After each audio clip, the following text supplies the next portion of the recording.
Dans le dernier épisode de La Casa de Papel, le professeur dévoile son plan pour négocier avec l'armée la libération des braqueurs, qui sont retenus en otage. Mais est-ce que c'est réaliste? On a posé la question à un expert financier. Attention, cet article spoile le dernier épisode de La Casa de Papel. Comment sortirez-vous en gardant votre liberté? C'est le sujet du final de La Casa de Papel, que Netflix a dévoilé il y a quelques jours. Les braqueurs ont réussi à déplacer l'or en dehors de la Banque d'Espagne, mais encore faut-il qu'ils puissent s'échapper alors qu'ils sont cernés et braqués par l'armée. Le professeur, Alvaro Mort, a bien évidemment prévu le coup avec un plan en plusieurs phases. La première, faire savoir au monde entier que l'Espagne ne possède plus son or en dévoilant des vidéos des coulisses du casse. Et ensuite, tout s'enchaîne. Les marchés s'affolent, le pays est à deux doigts de la crise financière, l'armée n'a pas d'autre choix que de négocier avec les criminels.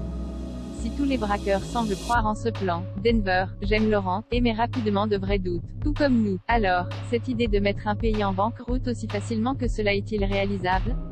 On a posé la question à Amin Alayani, expert financier. La réserve d'or d'un pays est importante dans la stabilité d'un pays car elle est une valeur refuge contre l'inflation et les crises. Si un pays perd son entière réserve d'or et surtout face au tollé médiatique que cela engendrerait, les marchés vont réagir face à cette nouvelle négative.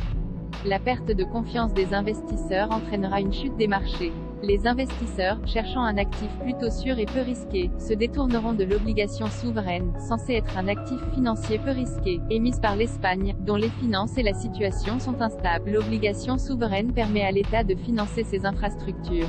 Ce qui peut poser problème. Cette nouvelle entraînera un crash, certes, mais je doute que la Banque Centrale Européenne laissera tomber un État comme l'Espagne. Autrement dit, le professeur n'avait pas totalement tort quand il expliquait que le vol de l'or allait mener à une crise financière et à une explosion des marchés financiers. N'en déplaise à Denver.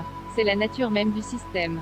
Il est conçu pour réagir comme ça, lui explique-t-il alors. Bien évidemment, la série espagnole n'hésite pas à pousser le curseur encore plus loin, pour le plaisir du spectacle, en renvoyant à la Banque d'Espagne non pas de l'or, mais des lingots en laiton. Un joli secret d'État qui, espérons-le, n'inspire pas d'éventuels braqueurs.